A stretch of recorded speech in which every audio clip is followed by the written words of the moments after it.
कि याचना नहीं अब। जब मैंने सिर्फ चुनाव लड़ने की बात कही तो कई लोगों के पैर ढीला हो गया था और लोगों ने कहा कि इनको बनाओ, और 3 दिनों तक चार्टर्ड प्लेन से बड़े नेताओं से मिलाया जाता रहा और 2 बड़े नेता मेरे दाएं बाएं बैठे रहते थे, क्योंकि पता था कि मैं अगर बिगुल फूंक दूंगा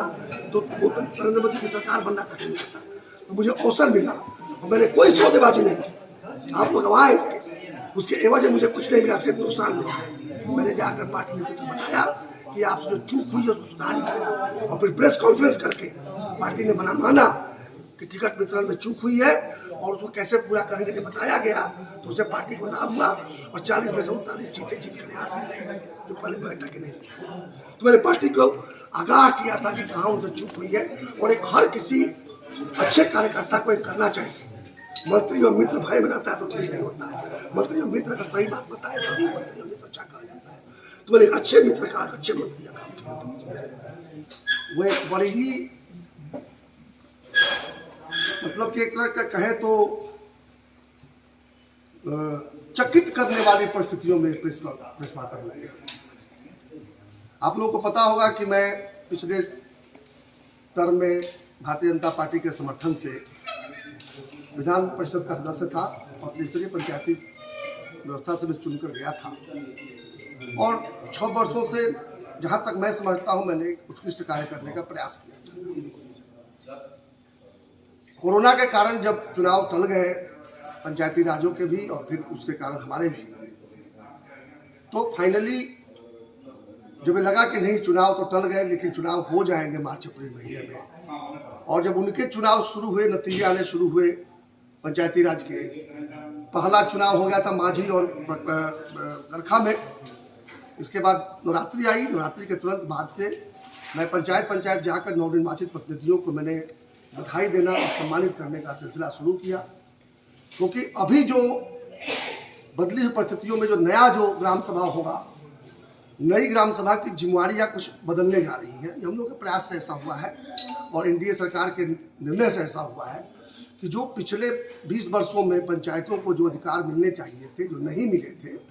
उनमें उत्तरोत्तर लड़ाई करने के बाद हम लोग इस नतीजे पर पहुंचे हैं कि ग्राम सभा के माध्यम से ही पंचायत की सरकारें चलाई जाएंगी, और उसके लिए बहुत से संसाधन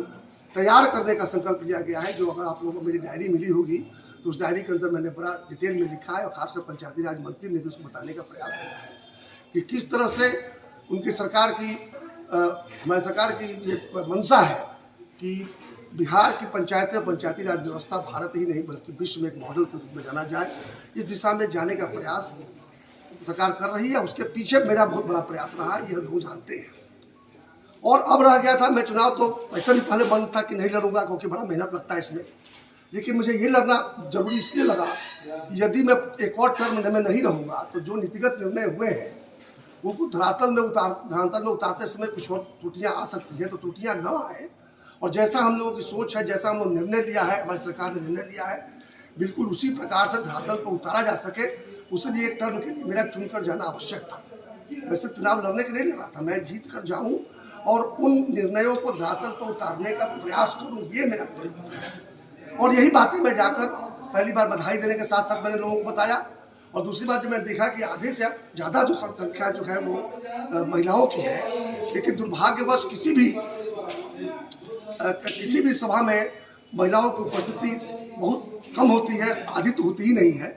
तो फिर मैंने मातृशक्ति प्रणाम समारोह के माध्यम से दोबारा प्रखंडों में जाकर, पहले पंचायत जाकर मिले थे, फिर प्रखंडों में जाकर हमने एक जगह एकत्रित करके महिलाओं को सम्मानित करने का कार्य किया, जो कि आप लोगों को पता होगा क्योंकि मीडिया तो लगातार उसे कवर कर ही रही थी। और इस बीच में हमने मित्र मंडली में इसलिए कहता हूँ कि पार्टी के कार्यकर्ता होते हैं लेकिन सामाजिक कार्यकर्ताओं के मित्र होते हैं, तो मैं अपने आप को सामाजिक कार्यकर्ता के रूप में भी मानता हूँ। पार्टी का इज्जत तो अलग है, उसके लिए पार्टी का संगठन है, पार्टी कार्यकर्ता है, वो तो है ही, लेकिन सामाजिक कार्यकर्ता के नाते मेरे मित्र मंडली भी है। हर पंचायत में 2-3 मेरे मित्र हैं, हर प्रखंड में पर्याप्त संख्या में मित्र हैं जो मुझे जमीनी सच्चाइयों से अवगत रखते हैं। कहाँ की सड़क बनी, कहाँ का सड़क टूटा, कहाँ पर सेवाएं ठीक से हो रही है, नहीं हो रही है। ऐसे में 50 वॉलंटियर मैंने अपने रखा भी है, कनेक्ट अभियान के नाम से काम चलाता हूँ, और जो मीडिया की बंधु कुछ जो हमसे जुड़े हुए लगातार इन बातों को जानते भी हैं। तो ये सब चल रहा था,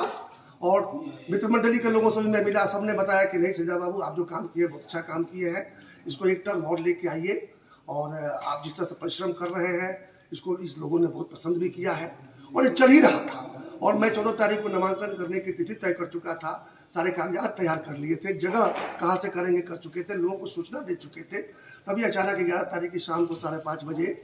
मीडिया के माध्यम से पता चला कि यहाँ कोई, मैं तो नाम ठीक से जानता भी नहीं था, अब सुनने में आ रहा है कि किसी धर्मेंद्र या जितेंद्र सिंह जो है उनको दिया गया है। पार्टी में पूछा गया तो उन लोग समझ में नहीं आया कि धर्मेंद्र है कि जितेंद्र है कि राजेंद्र कुमार है। इस तरह का कोई एक जो कि पार्टी में कभी रहा ही नहीं है, तो निश्चित रूप से पार्टी के लोग नहीं जानते हैं। तो अचानक नाम सुनने को मिला तो मुझे लगा हो सकता है कि कोई मीडिया वाला मजाक कर रहा हो, लेकिन जब जो सूची जो निकली थी, सूची की प्रति जब मेरे पास में आई तो निश्चित रूप से मैं बड़ा आहत हुआ, और मैंने तो फैसला किया कि नहीं, इस तरह की जिंदगी मुझे नहीं रहना है। क्योंकि नरेंद्र मोदी का मैं भक्त हूँ, मैं हमेशा कहता हूँ मेरे डीएनए में नरेंद्र मोदी और राष्ट्रवाद की सोच है, वो तो मैं बदल नहीं सकता। लेकिन जिस तरह की गंदगियाँ यहाँ पे हो रही हैं, खासकर बिहार में और छपरा में के भारतीय जनता पार्टी के जो लोग अभी कर्णधार बने हुए हैं, तो मुझे लगा कि ये थोड़ा ज़्यादा ही गंदगी हो गया, मैं इसका जवाब नहीं दे पाऊँगा, देना नहीं चाहूँगा। तो मैंने तय किया कि मैं चुनाव नहीं लड़ूंगा। लेकिन तभी मेरे पुत्र जो मेरे बगल में बैठे हुए अब देख ही रहे हैं, इनको लगा कि नहीं पिता, नहीं पापा, ये सम्मान की बात है, ये इज्जत की बात है, इस तरह से बेआबरू होकर आप यहाँ से नहीं जा सकते हैं। बेआबरू होकर नहीं जाएंगे, निश्चित रूप से अपनी बात हम जन जन तक पहुँचाएंगे। यदि आपको बहुत संकोच हो रहा हो तो ये काम मैं करूँगा। जीत हार अपनी जगह पे है, लेकिन ये जरूर है कि निश्चित रूप से जो अपमान जो किया गया है, और कम से कम ये जरूर जानने का प्रयास करना चाहिए हम लोगों को कि आखिर हमारा टिकट कटा कैसे और काटा किसने।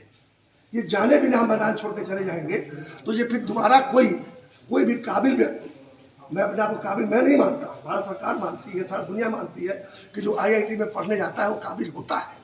और मैं ईमानदार हूँ कि बेईमान हूँ, आपके सामने हूँ, 6-7 वर्षों से काम कर रहा हूँ। कोई भी कार्यकर्ता कभी आगे कह दे कि सज्जानंद राय ने उनसे 4 आना कभी लिया,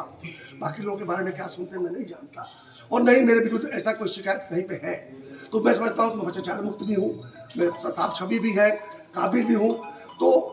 मेरे बेटे का कहना था कि पापा अगर ऐसा कीजिएगा तो भविष्य में कोई भी साफ छवि वाला काबिल व्यक्ति राजनीति में आने से कतराएगा, और इसीलिए उनका इसका दबाव बना कि यदि आप नहीं निर्णय लीजिएगा तो मैं चुनाव स्वयं लड़ूंगा। तब मैंने कहा ठीक है, तुम्हारे कहने से मैं नहीं करूँगा, ये बहुत बड़ा निर्णय है, मुझे क्षेत्र में जाने दो। मैं पटना से लौटा, नहीं तो मैं वहाँ से कलकत्ता की राह जा रहा था। मैं लौटा अब, और सोनपुर से जिस तरह से मेरे ऊपर जनप्रतिनिधियों का दबाव शुरू हुआ, कल तो मीडिया के कुछ मित्र वहाँ गए भी थे, राकेश जी खास करके जी मीडिया वाले वहाँ गए थे, उन्होंने देखा कि तांता लगा हुआ था। कम से कम 400 लोग, 400 जनप्रतिनिधि और मित्र मेरे घर आए, आज सुबह से तांता लगा हुआ है, चलते चलते 200 लोग आके जा चुके हैं। अब 1 मिनट के लिए मेरा फोन खाली नहीं जा रहा था। जब इतना दबाव पड़ा है तो मैं आपके माध्यम से बताना चाहता हूँ कि जो नामांकन करने का तिथि मैंने 14 तारीख को तय किया था, ठीक है, और मेरे पास में भारतीय जनता पार्टी का समर्थन तो प्राप्त नहीं होगा, लेकिन भारतीय जनता पार्टी का DNA लेकर मैं निर्दलीय पर्चा कर भरने जा रहा हूँ। यह सूचना देने के लिए आपके बीच आज उपस्थित हूँ।